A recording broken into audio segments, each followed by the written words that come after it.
All right, good morning, everybody. Good morning. Okay, so this is so hard to believe, but 20 years ago today, Facebook launched. Yeah, so Mark Zuckerberg was a Harvard University sophomore when he introduced the social networking site to fellow students, and what began as a campus-only website quickly expanded to beyond colleges and then beyond expectations.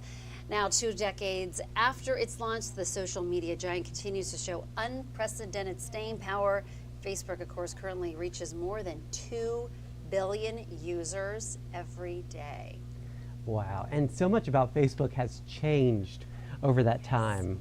Yeah, do you remember it was, you had your profile and then it was is, so it would be Jennifer is, Yes. not going to the party. Yeah. Jennifer is, yeah, it was is, and then they got rid of that, Yeah. and then it's just, I mean, it's evolved, it's changed. Your Facebook status used to be so important. So, yes. Keeping it updated, Yes. making sure your picture is refreshed Yes. and all your information, your And you look relationship cool. status. Your Yes. Well, and it's funny because it didn't exist when I was in college. Right. I mean, the internet barely existed, which is crazy. And so I actually didn't get a Facebook account until I got into television. And then, these younger kids, shall I say, just out of college, were in TV, they would say, Jennifer, you got to get a Facebook page. How do you not have a Facebook Yeah. page? So then I did, and now it's how I keep up with everybody. I was a late adopter to Facebook. Eventually, I caught up to Yeah. it, but it replaced MySpace, I think, as like the primary social media Yes, site. yes. I never got on MySpace, but I remember that. I remember some people had that. So Yeah, and Anyway. then we had Twitter, and I never liked Twitter. never liked Twitter. I wasn't a big Twitter fan, but I like Instagram now. I'm an Instagram person. Instagram, yeah, I do like Instagram. Yeah, there are so Yeah. many options now. Yeah. It's not just like Right. Facebook or Twitter or. And of course, Facebook owns Instagram. It does. You're They right. bought it. They bought Instagram. So Yeah. So. anyway, Facebook whoosh, just has really changed though, like so much. Yeah. I feel like culturally and socially for people. Anyway. Yeah. So pretty cool Facebook. anniversary today. Yes. All right, thank you, Jen. Let's take a look at our local headlines this morning. As we say goodbye to Jennifer. Goodbye.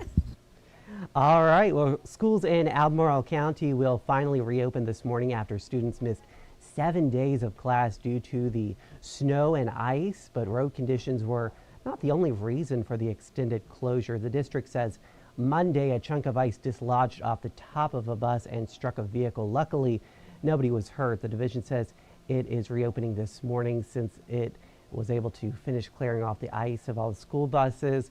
The bus garage got its hands on some special equipment to help get the job done. Well, Charlottesville City Council has passed a resolution condemning federal immigration enforcement.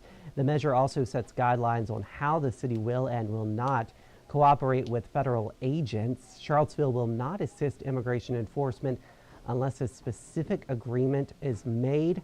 The resolution also says ICE arrests at schools, hospitals, courthouses, and places of worship should not be tolerated.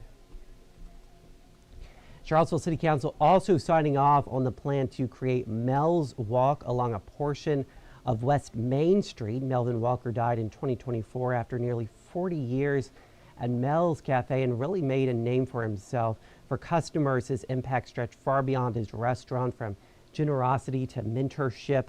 They say Walker created a space that welcomed everyone. The honorary Mel's Walk will be located between 7th and 8th, right outside the former cafe. And there may be ice on the grass and road outside, but here's a sure sign of spring being around the corner. Tickets go on sale at 10 a.m. this Friday for the Foxfield races, and there's a whole new way to take in the action for this year's steeplechase races.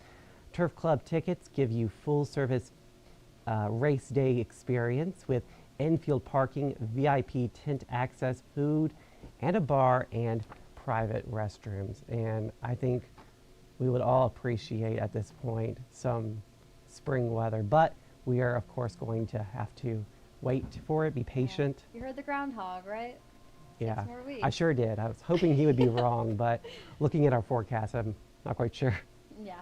So as we head into the rest of your day today, we still have those chances for wintry precipitation. Your highs are going to be in the mid to upper 30s, so slightly colder than yesterday. Cloudy skies as well. Going into the rest of your week, Friday, another chance for some snow, mainly after 1 p.m. Not expecting a lot, dusting to an inch, similar conditions to what we just saw. And then we've got a front that's going to pass through Friday night into Saturday. That's going to drop the temperatures and bring gusty winds Friday night, Saturday morning. So with the temperatures decreasing and with those winds, we're going to see wind chills fall drastically. So it's going to be very cold for the start of your weekend. We will start to warm up slightly though. Next week, you can see on Monday there we're back into the 40s. So I'm happy to see the 40s yet again. Yeah, those 40s will feel downright balmy after the weather we've been having. Upper 40s too, possible next week. That'll feel great. Getting near 50. Yeah. But you know, yesterday, the 30-degree weather we had, that didn't feel too bad out there. It did not feel too bad with my heavy coat on. I still need that. You still need that, but it feels warmer, definitely than what we were seeing. Not like exactly. shaking. So some improvement. Yeah. Slow but steady. All right, thank you, Belle. Thank you guys for joining us on the Morning Rush. Let's take a live look outside. This is downtown Charlottesville on this Wednesday morning. I hope you have a great day out there, and we'll see you again on 29 News at noon.